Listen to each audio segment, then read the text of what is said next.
Hello दोस्तों, मैं सरला Yadav SY Hindi platform पर एक बार फिर से आप सभी का हार्दिक अभिनंदन करती हूँ।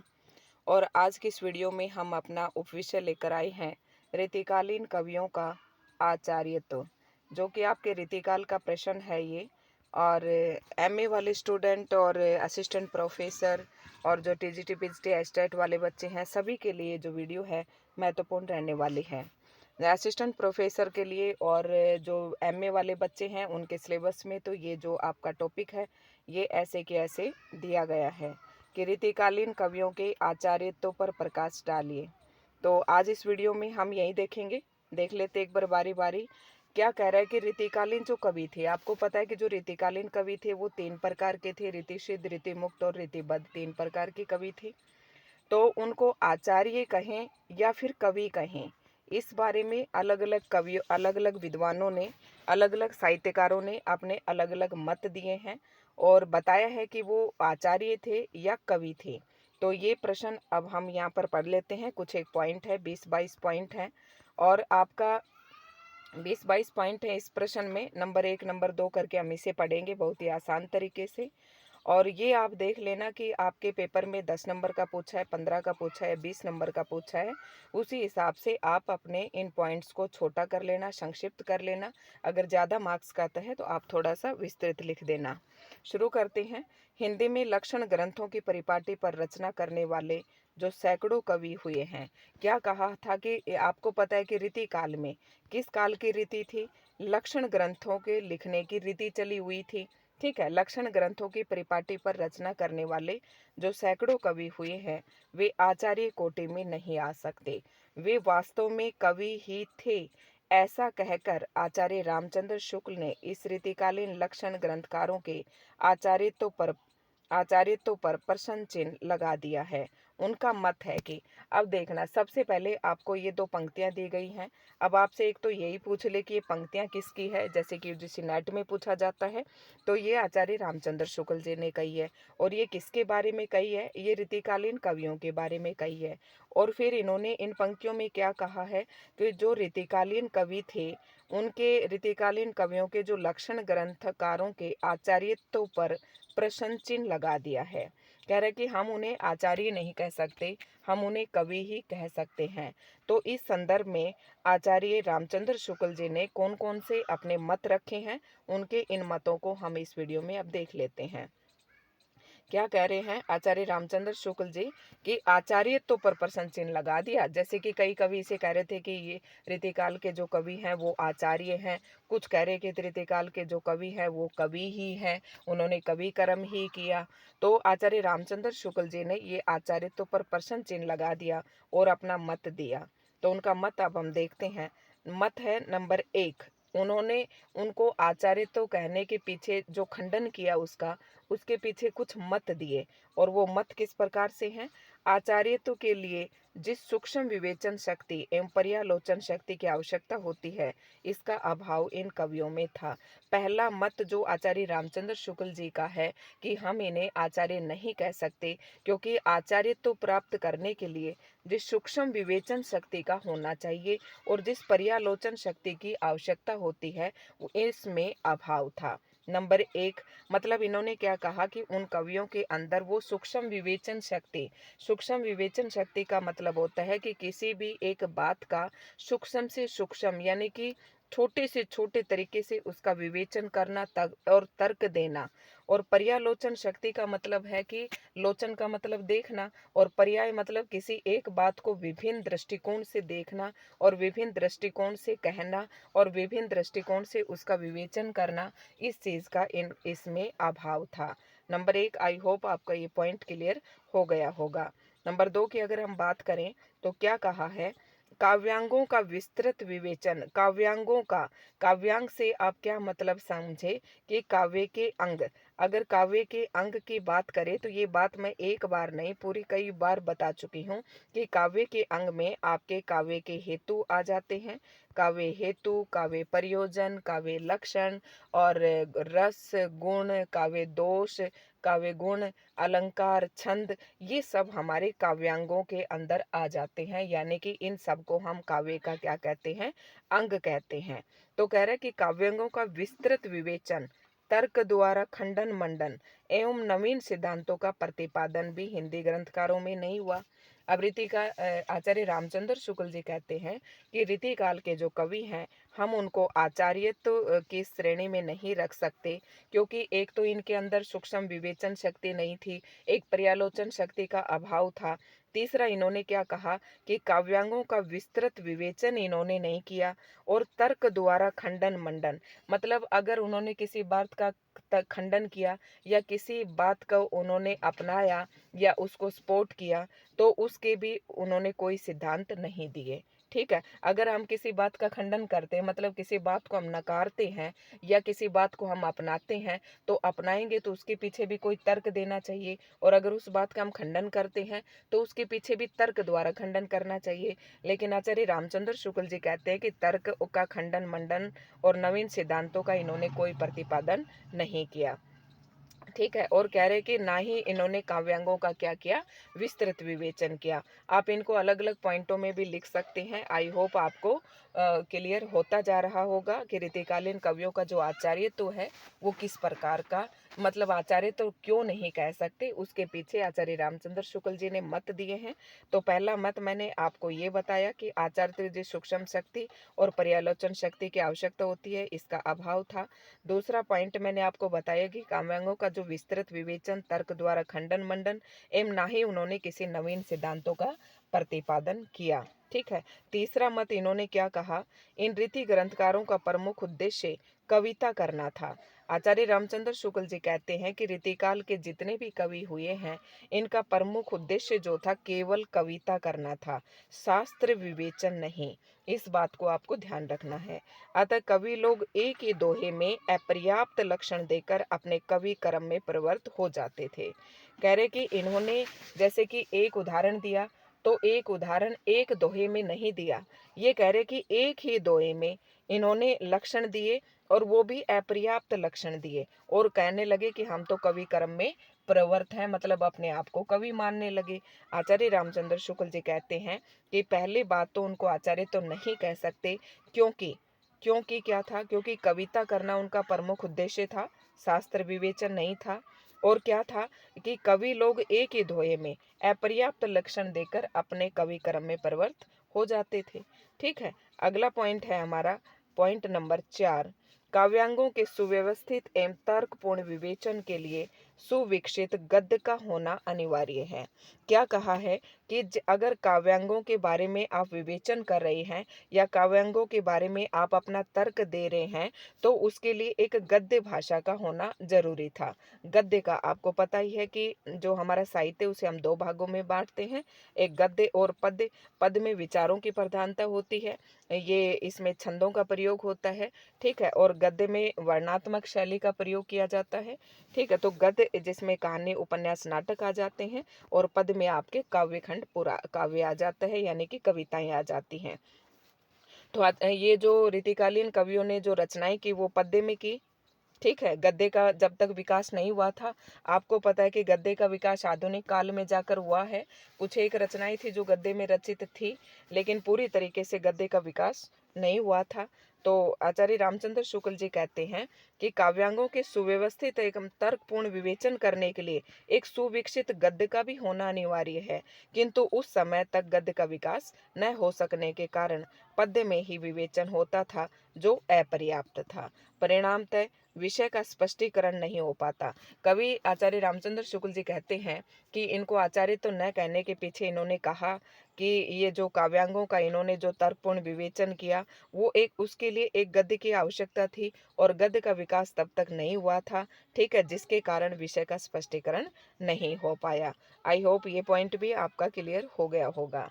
नेक्स्ट है, एक दोहे में अपर्याप्त लक्षण देकर वे उसके उदाहरण देने में प्रवृत्त हो जाते थे। मतलब एक ही दोहे के अंदर उन्होंने अपर्याप्त लक्षण, अपर्याप्त मतलब ऐसे लक्षण दिए जो उस बात को पुष्ट करने के लिए पर्याप्त नहीं थे। ठीक है, उसके उदाहरण देने में प्रवृत्त हो जाते थे। परिणामतः क्या हुआ कि अलंकार आदि के स्वरूप का ठीक ठीक बोध नहीं होता, कि जैसे कि कौन सा अलंकार है इसमें, कौन सा अलंकार कहें, मतलब कन्फ्यूजन उसमें क्रिएट हो जाता था। तो अलंकारों का ठीक ठीक बोध नहीं हो पाता था। कहीं कहीं तो उदाहरण भी गलत दिए हैं। ये दोनों बात बताई पॉइंट नंबर 5 में कि जो अपर्याप्त लक्षण दिए उनके कारण अलंकार आदि के स्वरूप का ठीक ठीक बोध नहीं होता, और उदाहरण भी उन्होंने अधिकतर गलत दिए हैं। नेक्स्ट क्या है, क्योंकि आपको पता है कि आचार्य रामचंद्र शुक्ल जी की बात को निर्विवाद रूप से माना जाता है, तो उन्होंने ही इनके आचार्यत्व पर प्रश्न चिन्ह लगाया और निम्नलिखित मत दिए आचार्यत्व पर प्रश्न चिन्ह लगाकर। तो इन मतों को हमें अच्छे से देखते हुए चलना है। अगला क्या है, अलंकारों के वर्गीकरण एवं विश्लेषण। अभी तो पिछले में क्या था कि जो उन्होंने लक्षण दिए, पर्याप्त लक्षण दिए, जिसके कारण अलंकार आदि के स्वरूप का ठीक ठीक बोध नहीं होता। एक में उन्होंने गद्य की बात कही कि जो उन्होंने लक्षण दिए तो उसके लिए गद्य का होना बहुत जरूरी था और गद्य का विकास तब तक नहीं हुआ था। और अगले पॉइंट में इन्होंने क्या कहा है ये और देख लेते हैं। अलंकारों के वर्गीकरण एवं विश्लेषण में वैज्ञानिक दृष्टि का अभाव है। कवि कह रहे हैं कि जो इन्होंने काव्यांगों का विवेचन किया, तो काव्यांगों के काव्यांग में तो भाई अलंकार भी आ जाते हैं, रस भी आ जाते हैं और छंद भी आ जाते हैं। तो अलंकार के बारे में आचार्य रामचंद्र शुक्ल जी क्या कहते हैं कि जो इन्होंने अलंकारों का वर्गीकरण किया, यानी कि अलंकारों को जो इन्होंने बांटा, उसमें विश्लेषण एवं विश्लेषण में वैज्ञानिक दृष्टि का अभाव है। मतलब वैज्ञानिक दृष्टिकोण से वो बिल्कुल उनका वर्गीकरण जो है सही नहीं है। काव्य अंगों के लक्षण, विशेषतः अलंकारों के लक्षण भ्रम मूलक, अपर्याप्त और अस्पष्ट हैं। यह क्या कह रहे हैं कि जो काव्यांगों के इन्होंने लक्षण दिए, विशेषतः काव्यांगों के लक्षण में, विशेषतः किसको, अलंकार के जो लक्षण है वो भ्रम मूलक हैं, एक तो मतलब भ्रांति पैदा करते हैं, और दूसरा वो अपर्याप्त है, और तीसरा वो अस्पष्ट है। मतलब अलंकारों का जो वर्गीकरण और विश्लेषण किया, एक तो वैज्ञानिक दृष्टि का अभाव है, और जो अलंकार हैं वो भ्रम मूलक हैं, अपर्याप्त हैं और अस्पष्ट है। आप इसे सीधे शब्दों में अपनी बात को लिख सकते हैं। अगला पॉइंट है, उन्होंने केवल श्रृंगार रस के विवेचन में ही रुचि ली। अभी मैंने आपको कहा था, इन्होंने काव्यांगों की बात की थी, काव्यांगों के अंग मैंने आपको बताया, उसमें रस होता है तो अलंकार होता है। तो अलंकार के बारे में तो क्या कहा कि जो इन्होंने अलंकारों का वर्गीकरण किया वो भ्रम मूलक था, अपर्याप्त था और अस्पष्ट था। अब अगला काव्यांग एक और आता है रस। रस में इन्होंने क्या किया, केवल श्रृंगार रस के विवेचन में ही रुचि दिखाई, क्योंकि जैसा कि आप जानते हैं कि रस तो हमारे पास 9 होते हैं। भरत मुनि ने रसों की संख्या 8 मानी है।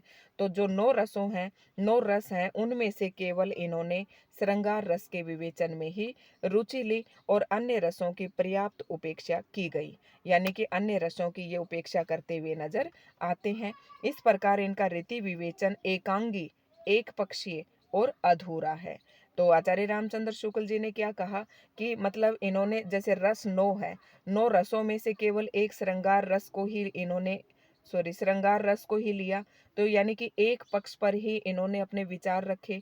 तो इस प्रकार से रीति विवेचन जो है वो एकांगी है, एक पक्षीय है और अधूरा है। तो ये इसलिए हम इन्हें आचार्य तो नहीं कह सकते, आचार्य नहीं कह सकते। अगले जो पॉइंट है, काफ़ी पॉइंट हैं, आप जितना करना चाहें आप उतने कर सकते हैं, लेकिन मैं आपको यहाँ पर सारा ही पढ़ा देती हूँ। लेकिन इससे ना आपको सारी बात समझ में आ जाएगी कि रीति काल में क्या कुछ था। अगला पॉइंट है इसी संदर्भ में हमारा कि पॉइंट नंबर 8 है, बारी बारी से हम देखते जाएंगे। पॉइंट नंबर 7 जो है हम पढ़ चुके हैं, और पॉइंट नंबर 8 को देख लेते हैं। शब्द शक्तियों एवं दृश्य काव्य नाटक का विवेचन भी इन लक्षण ग्रंथकारों ने बहुत कम किया। एक तो अभी रस के बारे में बताया, दूसरा इन्होंने अलंकार के बारे में बताया कि जो अलंकार था उनका वर्गीकरण इन्होंने ठीक से नहीं किया, वो अपर्याप्त थे, अस्पष्ट थे। फिर रस के बारे में बताया कि रस जो है इन्होंने केवल श्रृंगार रस का ही विवेचन किया, तो इस प्रकार से इनका जो पक्ष है वो एकांगी है, एक पक्षीय है और अधूरा है। तीसरा इन्होंने और क्या किया कि जो शब्द शक्तियाँ हैं, शब्द शक्ति आपको पता है 3 प्रकार की होती हैं, जैसे कि अभिधा होती है, अभिधा, लक्षणा और व्यंजना। अभिधा, लक्षणा और व्यंजना 3 प्रकार की हमारे पास शब्द शक्ति होती हैं। तो इन्होंने क्या कहा कि शब्द शक्तियाँ एवं दृश्य काव्य, आपको पता है काव्य आपका दृश्य और श्रव्य आपका 2 प्रकार का होता है। तो दृश्य के अंदर आपका नाटक आ जाता है और श्रव्य के अंदर आपके कहानी, उपन्यास वगैरह आ जाते हैं। तो इन्होंने क्या कहा कि एक तो शब्द शक्तियों एवं दृश्य काव्य यानी कि नाटक का विवेचन भी इन लक्षण ग्रंथकारों ने बहुत कम किया है। भिखारी दास एवं प्रताप सिंह ने शब्द शक्तियों का जो थोड़ा बहुत विवेचन किया उसमें भी विसंगति दिखाई पड़ती है।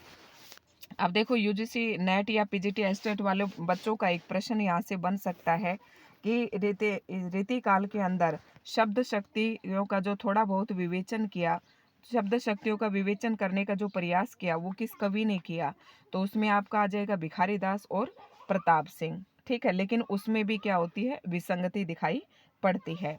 नेक्स्ट क्या है आपका, हिंदी के रीति ग्रंथकारों ने मौलिक दृष्टि का अभाव है। मौलिक दृष्टि, एक तो देखो एक मौलिक दृष्टि होती है, मतलब कोई रचना में एक मौलिक और एक होती है अनुवादित, एक होती है अनुवादित। ठीक है, अनुवाद होता है किसी दूसरी रचना को जब हम खुद से वो किसी और भाषा में हम उसका अनुवाद कर रहे हैं तो ये अनुवाद कहलाती है। और मौलिक रचना होती है अपनी कल्पना शक्ति से, अपने दिमाग से, अपनी खुद की रचना, अपना खुद का विषय, उसके बारे में सब कुछ अपना, तो वो होती है अपनी मौलिक रचना। जैसे कि मैं अभी एक कविता की रचना करूं तो वो मेरी अपनी खुद की मौलिक रचना होगी। ठीक है, मौलिक यानी कि यथार्थ यानी कि वास्तविक। ठीक है, मूल, मूल मौलिक।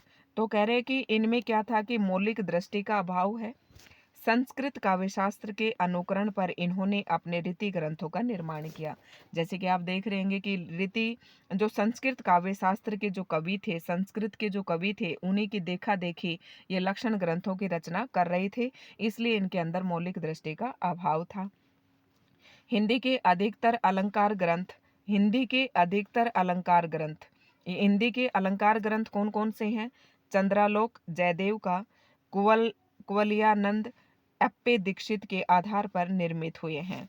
ठीक है, तो ये हिंदी के हैं और आपको पता है कि ये जो दो रचनाएं हैं खूब पेपर में भी पूछी जाती हैं कि कुवलयानंद किसकी रचना है, तो ये अप्पे दीक्षित की है, और चंद्रालोक किसकी है, जयदेव की है। और ये हिंदी के अलंकार ग्रंथ हैं। हिंदी के अधिकतर अलंकार अलंकार ग्रंथ इन्हीं के आधार पर निर्मित हुए। सॉरी, ये जो ग्रंथ हैं इनके आधार पर, ये जो दो ग्रंथ आपको दिए गए हैं कौन से, एक तो चंद्रालोक और एक कुवलयानंद, इन्हीं के आधार पर हिंदी के अधिकतर अलंकार ग्रंथों के अलंकार ग्रंथ निर्मित हुए हैं, मतलब उनकी रचना हुई है। किसी नए सिद्धांत या वाद की स्थापना हिंदी के लक्षण ग्रंथकार नहीं कर पाए। देखो जो हिंदी के लक्षण ग्रंथकार थे उन्होंने ना तो कोई नए सिद्धांत का प्रतिपादन किया, न ही किसी नई वाद की स्थापना की, बल्कि इन्होंने जो संस्कृत के काव्यशास्त्र के जो कवि थे उन्हीं की देखा देखी अपने ग्रंथों का निर्माण किया। साफ सीधी बात आप ऐसे कह सकते हैं। नेक्स्ट जो पॉइंट है हमारा, पॉइंट नंबर 10, आचार्य, अब ये तो थे आचार्य रामचंद्र शुक्ल जी के बारे में। अब आचार्य हजारी प्रसाद द्विवेदी जी का क्या कथन है, इन्होंने शास्त्रीय मत को श्रेष्ठ और अपने मत को गौण मान लिया, इसलिए स्वाधीन चिंतन के प्रति एक अवज्ञा का भाव आ गया। अब आपको ये मत भी ध्यान रखना है, यूजीसी नेट वाले, पीजीटी एस्टेट वाले बच्चे, तो ये आपको ध्यान रखना है कि ये मत किसका है, आचार्य हजारी प्रसाद द्विवेदी जी का। अच्छा, आप ऐसे थोड़ा सा याद रख सकते, जिसको लिखना है, देखो जिसका पेपर सब्जेक्टिव है तो वो इसे पूरा याद करेगा, लेकिन जिसका पेपर ऑब्जेक्टिव है वो ऐसे ध्यान रख ले कि आचार्य हजारी प्रसाद मत जी ने तो रीतिकाल के कवियों के बारे में ये कहा है कि उन्होंने शास्त्रीय मत को तो श्रेष्ठ मान लिया और अपने मत को गौण मान लिया। इतनी सी बात भी अगर आपको याद है तो आप तुरंत अपने आंसर को टिक कर देंगे। इसलिए क्या हुआ कि स्वाधीन चिंतन, मतलब जो उनका खुद का चिंतन था उसके प्रति एक अवज्ञा का भाव आ गया। ठीक है, नेक्स्ट जो पॉइंट है, हिंदी के रीति ग्रंथकारों का ज्ञान अपरिपक्व था। अपरिपक्व, परिपक्व क्या होता है, जब किसी को किसी विषय के बारे में पूरी नॉलेज हो जाती है, जैसे कि बच्चा परिपक्व जैसे मैच्योर हो जाता है तो उसको सारी समझ आ जाती है। उसी प्रकार से जो कवि थे, रीति ग्रंथकार के जो कवि थे, यानी कि रीतिकालीन जो कवि थे वो अपरिपक्व थे। उनका ज्ञान जो था वो अपरिपक्व था। ये नहीं कि वो शारीरिक रूप से अपरिपक्व थे, नहीं, वो ज्ञान के हिसाब से अपरिपक्व थे। वे स्वयं अधूरे एवं अधकचरे ज्ञान के आधार पर काव्यांग निरूपण कर रहे थे।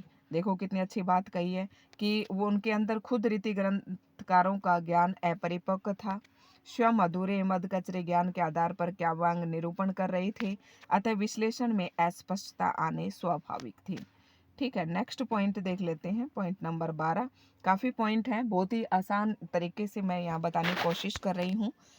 और ये अगर आप यूजीसी नेट का सिलेबस देखेंगे, असिस्टेंट प्रोफेसर का सिलेबस जो देखेंगे, एमए वाले जो बच्चे हैं, सीधा-सीधा ये टॉपिक आपके लिखा हुआ आता है। ये पॉइंट नंबर 12, ये लक्षण ग्रंथकार काव्य मर्मज्ञ तो थे, मतलब काव्य के मर्मज्ञ तो थे, काव्य के मर्म को जानते तो थे, पर विवेचन के लिए अपेक्षित कुशाग्र बुद्धि एवं चिंतन मनन का अभाव होने से वे किसी मौलिक उद्भावना का सूत्रपात न कर सके। क्या कह रहे कि ये लक्षण ग्रंथकार जो थे, रीतिकालीन कवि जो थे, वो काव्य मर्मज्ञ तो थे, पर विवेचन के लिए उनके पास कुशाग्र बुद्धि नहीं थी और न ही चिंतन मनन था उनके पास कि किसी बात के ऊपर हम वो पर्याप्त रूप से चिंतन और मनन कर सके। मतलब चिंतन मनन का अभाव था, कुशाग्र बुद्धि नहीं थी जिससे वो किसी बात का अच्छे से विवेचन कर सके। हाँ, काव्य मर्मज्ञ जरूर थे। ठीक है, तो वो क्या, इस कारण वो क्या नहीं कर पाए, कोई भी मौलिक उद्भावना का सूत्रपात नहीं कर पाए, मतलब मौलिक रचना नहीं कर पाए। जैसे कि मैंने आपको बताया, किसी मौलिक सिद्धांत वो नहीं दे सके।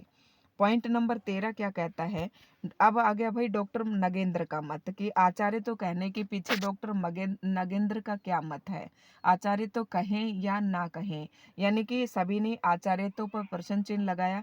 सबसे पहले आचार्य रामचंद्र शुक्ल जी ने लगाया, उसके बाद हजारी प्रसाद द्विवेदी जी ने लगाया, और तीसरी बात किसकी आती है, नगेंद्र जी का मत आता है। तो नगेंद्र जी क्या कहते हैं, हिंदी के रीति आचार्य निश्चय ही किसी नवीन सिद्धांत का आविष्कार नहीं कर सके, किसी ऐसे व्यापक आधारभूत सिद्धांत का जो काव्य चिंतन को एक नई दिशा प्रदान करता, संपूर्ण रीतिकाल में अभाव है।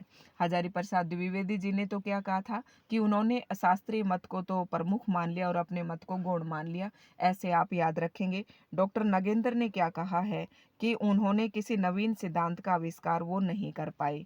ठीक है, क्योंकि किसी ऐसे व्यापक आधारभूत सिद्धांत का जो काव्य चिंतन को एक नई दिशा प्रदान करता, संपूर्ण रीतिकाल में अभाव है। तो ये जो बात है, ये डॉक्टर नगेंद्र की है। ठीक है, इस प्रकार हिंदी रीति ग्रंथों द्वारा काव्य शास्त्र का कोई महत्वपूर्ण विकास नहीं हो सका। आगे पॉइंट है, आपको ये पूरा पूरा लिखने की जरूरत नहीं है, आप जितना आपको समझ में आए आप अपनी लैंग्वेज से उसके पॉइंट्स बनाकर लिख सकते हैं, तो आप ज़्यादा मार्क्स गेन कर पाओगे। इन लक्षण ग्रंथकारों का मूल उद्देश्य काव्य रसिकों को काव्य शास्त्र से परिचित कराना तथा अपने पांडित्य का सिक्का जमाना था। अब आगे क्या कह रहे हैं कि जो लक्षण ग्रंथकार थे रीतिकाल के, उनका मुख्य उद्देश्य क्या था कि काव्य रसिकों को काव्य शास्त्र से, मतलब जो काव्य के रसिक, मतलब जो काव्य में आनंद लेते हैं, उनको काव्य शास्त्र से परिचित कराना था और अपने पांडित्य का सिक्का जमाना था। बस यही इनका प्रमुख लक्ष्य था। प्रमुख लक्ष्य क्या था, काव्य रसिक, मतलब जो काव्य में रस लेने वाले हैं, यानी कि जिनको काव्य अच्छा लगता है, उन लोगों को काव्य शास्त्र से परिचित कराना और अपने पांडित्य का सिक्का जमाना। ठीक है, उनके समक्ष काव्य शास्त्र की कोई गंभीर समस्या थी ही नहीं जिसका समाधान करने का वे प्रयास करते। कह रहे कि काव्य शास्त्र के अंदर न तो उनके सामने कोई गंभीर समस्या थी जिसका वो कोई समाधान करने का प्रयास करते। ठीक, तो एक बात को मैं 2-3 बार इसलिए बोल रही हूँ कि आपको बोलते बोलते और सुनते सुनते वो बात आपकी आपके दिमाग में बैठ जाए। नेक्स्ट पॉइंट है पॉइंट नंबर 15, दरबारी परिवेश में तत्कालीन युग की रुचि गंभीर विषयों की मीमांसा की और उतनी नहीं थी। दरबारी परिवेश था, आपको पता है कि रीति काल में क्या था, एक दरबारी परिवेश था। जो अधिकतर कवि थे वो आश्रित राजाओं के दरबार में रहते थे।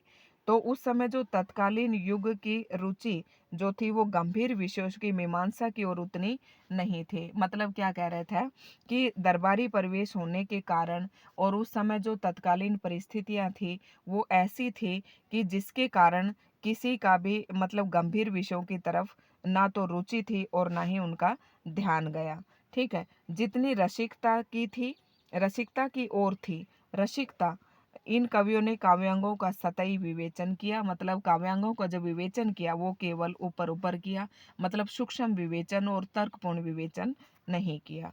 नेक्स्ट जो है पॉइंट नंबर 17 में क्या कहता है, भिखारी दास एवं केशव के अलंकार विवेचन एवं वर्गीकरण में अनेक त्रुटियां हैं। अब यहाँ पर जो विद्वान हैं हमारे, जो हिंदी साहित्य के इतिहासकार हैं, उन्होंने भिखारी दास एवं केशव के अलंकार विवेचन भी प्रश्न चिन्ह लगा दिया और उनके वर्गीकरण में भी त्रुटियां बताई हैं। आचार्य हजारी प्रसाद द्विवेदी जी ने इन्हीं न्यूनताओं की ओर इंगित करते हुए कहा है।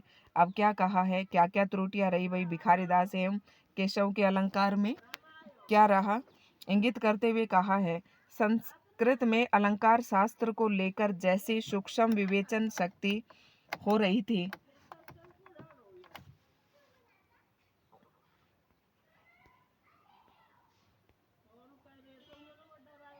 आचार्य हजारी प्रसाद द्विवेदी जी ने क्या कहा है कि आचार्य हजारी प्रसाद द्विवेदी जी ने इनकी न्यूनताओं की ओर इंगित करते हुए, मतलब जो इनके अंदर कमियां थी उनको तरफ इशारा करते हुए कहा है, संस्कृत में अलंकार शास्त्र को लेकर जैसी सूक्ष्म विवेचना हो रही थी उसकी कुछ भी झलक उस इसमें नहीं पाई जाती। कह रहे कि जो संस्कृत के अंदर जो अलंकार शास्त्र लिखे जा रहे थे और जो सूक्ष्म विवेचना हो रही थी उस प्रकार की किसी भी प्रकार की झलक जो है रीतिकाल में नहीं पाई गई।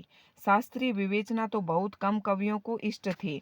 वे तो लक्षणों को कविता करने का बहाना भर समझते थे। इस बात की परवाह नहीं करते थे कि उनका निर्दिष्ट कोई अलंकार किसी दूसरे में अंतर्भुक्त हो जाता है या नहीं। तो ये बात थी सारी किसकी, आपको एज इट इज़ ये बातें हैं, इनमें हमको ये अदल बदल नहीं कर सकते, ना इनको कोई बदल सकता है, ये किसी के कहे हुए शब्द हैं। और ये आचार्य प्रसाद द्विवेदी जी ने कहा है कि आपको इतना ही कर लेना है, अगर सारा याद नहीं हो तो उसकी संस्कृत अलंकार शास्त्रों को लेकर जैसी सूक्ष्म विवेचना हो रही थी उसकी कुछ भी झलक इसमें रीतिकाल में नहीं पाई जाती थी। नेक्स्ट पॉइंट है हमारा पॉइंट नंबर आ जाता है हमारा 17 और पॉइंट नंबर 17 है, इसकी ओर देख लेते हैं हम। रीति ग्रंथकारों ने नायिका भेद पर, अब आता है नायिका भेद की बात आती है, अत्यंत व्यापक एवं विशद विवेचन करते हुए अनेक ग्रंथ वात्स्यायन के कामसूत्र को आधार बनाकर लिखे। आपको ये याद रखना है कि रीतिकालीन जो ग्रंथकार थे उन्होंने नायिका भेद पर व्यापक विशद विवेचन किया करते हुए अनेक ग्रंथ यानी कि वात्स्यायन के कामसूत्र को आधार बनाया। नायिका भेद के लिए किसके कामसूत्र को वात्स्यायन के कामसूत्र को आधार बनाया। इसी के अंतर्गत श्रृंगार का भी पर्याप्त विवेचन हुआ है, ये तो बात हम पहले ही कर चुके हैं। पॉइंट नंबर 18 आता है, संस्कृत काव्य शास्त्र में सूत्र कारिका एवं टीका की जो पद्धति चल रही थी उसका आधार इन रीति ग्रंथकारों ने ग्रहण नहीं किया। मतलब संस्कृत के अंदर जो सूत्र, जो कारिका एवं जो टीकाएं लिखी जा रही थी, जो पद्धति चल रही थी, वो इन रीति ग्रंथकारों ने ग्रहण नहीं की, इसलिए वे विषय का स्पष्टीकरण करने में सफल नहीं हुए। नेक्स्ट पॉइंट है पॉइंट नंबर 19, रीतिकाल के इन लक्षण ग्रंथकारों ने श्रृंगार रस निरूपण के नाम पर विलासी राजाओं एवं दरबारियों को श्रृंगार रस से लबालब भरे हुए चस्कों के साथ साथ काव्य की सरसता का पान भी कराया।